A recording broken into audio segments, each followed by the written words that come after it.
Hello, welcome to CADX TV. My name is Frank Fortunato. This is a broadcast from Princeton, New Jersey. Today is Tuesday, August 9th, 2011. Well, yesterday the U.S. stock market went down 650 points, mainly due to selling pressure caused by the Standard & Poor's downgrade.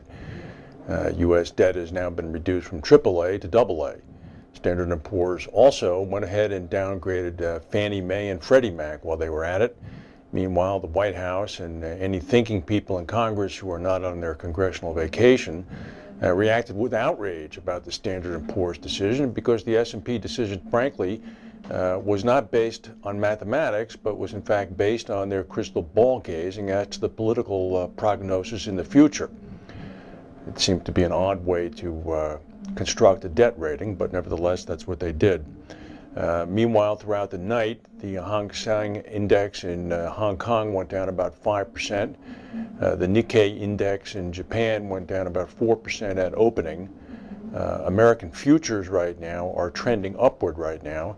And oddly enough, the price of U.S. Treasury debt has not gone up that much. So the markets in terms of purchasing American debt haven't really reacted too terribly much yet. Meanwhile, the Federal Reserve Board has a long-standing scheduled meeting today. It's expected that Ben Bernanke will say something after the meeting, and some sort of indication might be given as to what, if anything, the Federal Reserve is going to do. Meanwhile, late last night, Moody's, another ratings agency, announced that they too may look at downgrading the American credit level rating. London continues to have difficulties. Now, for the third night in a row, London has seen sharply escalating riots and burnings in a neighborhood not far away from that of the Athletes' Village and stadiums being built for the 2012 Olympic Games about a year from now. The images of violence, with hundreds of youths looting shops, setting businesses on fire, clashing with police in almost a dozen neighborhoods, have shocked most of Britain right now as they're preparing for the Olympics starting a year from now. Police have called in hundreds of reinforcements and volunteer officers, but are still struggling to keep pace with the clashes. Most of a block in the Croydon neighborhood of London erupted last night into an inferno that incinerated the 140-year-old Reeves furniture store, a South London landmark. After midnight this morning, an even bigger fire tore through a Sony distribution center on the other side of the city in Enfield. According to the BBC, gangs of youths roamed one South London neighborhood while carrying Molotov cocktail. Widespread looting was reported in the West London borough of Ealing after a shopping mall caught fire. Violence also spread to Liverpool, Bristol, Leeds, and Nottingham. David Cameron cut short his vacation to Tuscany and returned to London overnight to chair an emergency cabinet meeting to handle the mounting crisis.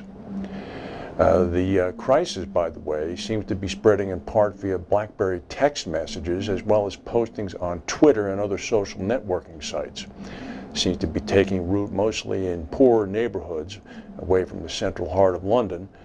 Of course, the expectation now is that the poorer people are reacting to the harsh cuts in the conservative budget that will cut out many of the services the government provides to them. How is this affecting the insurance industry? Well, so far, the cost to date could be about £500 million. Estimates would include £10 million for a burnt-down Carpetright store in Tottenham. The Sony warehouse in Enfield could go as high as £25 million. The family furniture store in Croydon could be £10 million. That would be Reeves. These three losses are a fraction of some of the claims to set coming into the claims departments of insurance companies. Sources have told the Insurance Times that the damage could reach £500 million in a worst-case scenario. That source said that that figure could be easily topped if the riots continue throughout the summer. Well, I got news for you. If the riots continue throughout the summer in London, insurance costs are going to be the least of the problems that the British people are going to have to worry about. Well, here's an amazing thing. If you're an entrepreneur or a businessman, you wake up every morning and you pray to God, or whoever your higher power is, that someday Warren Buffett is going to buy your company. Well, apparently the board of Transatlantic Holdings doesn't quite have that understanding. They have not accepted the takeover proposal by Berkshire Hathaway, but they've left the door open for further discussions. The board said that the $52 per share offer does not constitute a superior proposal, but legally they have to engage in discussions and exchange information with Buffett. Buffett's offer values Transatlantic as $3.25 billion. Validus valued it at $2.9 billion, and Allied World valued it at $2.76 billion. I don't know about you, but my math would have the $3.25 billion as the better bid. Transatlantic board said, well, the board determined that the national indemnity proposal is reasonably likely to lead to a superior proposal.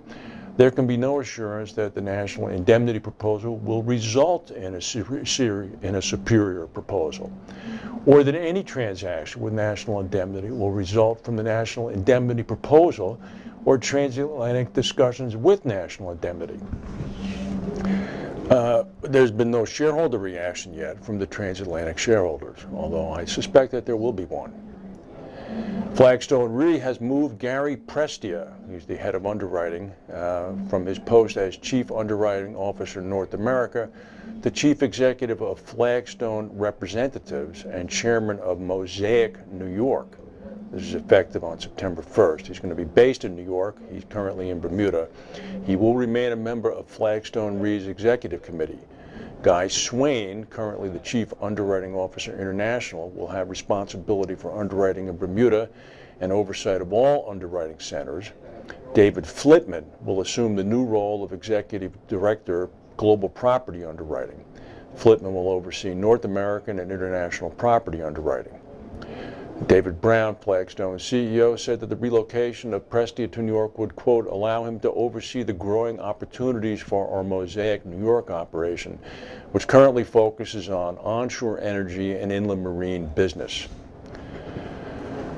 Tokyo Electric Power Company, the operator of the Fukushima nuclear plant, has announced a $7.5 billion quarterly loss, mainly due to a massive provision to compensate victims of the meltdown as a result of the earthquake. The March disaster at Fukushima spawned the worst nuclear crisis since Chernobyl, and it's put the existence of Asia's largest utility, TEPCO, in doubt. TEPCO said it's earmarked over $5 billion to compensate the 80,000 victims of the crisis. Even before the payouts begin, TEPCO posted a $15 billion net loss for the year through the end of March.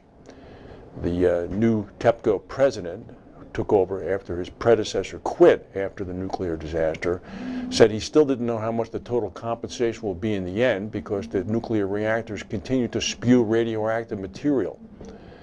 Another factor crimping TEPCO's bottom line is a new trend with Japanese companies cutting back on electricity consumption by 15% because of possible power shortages caused by, guess what, the Fukushima plant problems. Also in Asia, tropical storm Muifa, M-U-I-F-A, Muifa, has battered northeastern China and parts of the Korean peninsula, killing at least 4 people. Torrential rain and heavy winds battered the area. Large waves were also generated by the storm, which China's weather agency said would make landfall late last night in North Korea.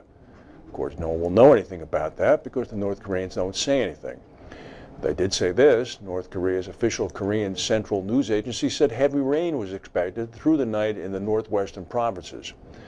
South Korea's weather agency said that up to 200 millimeters of rain were expected in some of the western areas of North Korea, along with waves of up to 25 feet high along coastal areas. The storm was previously classified as a strong typhoon. It downed power lines and trees in Shanghai, brought heavy rain to coastal Shandong province on Sunday. The American embassy in South Korea and in that part of China urged Americans to take all necessary precautions. Well, that's the news for today. Hopefully by the time you're watching this, the American stock market will have shown some improvement. If not, keep your fingers crossed and prepare for an increasingly bumpier ride. Thank you for watching, and we'll see you tomorrow.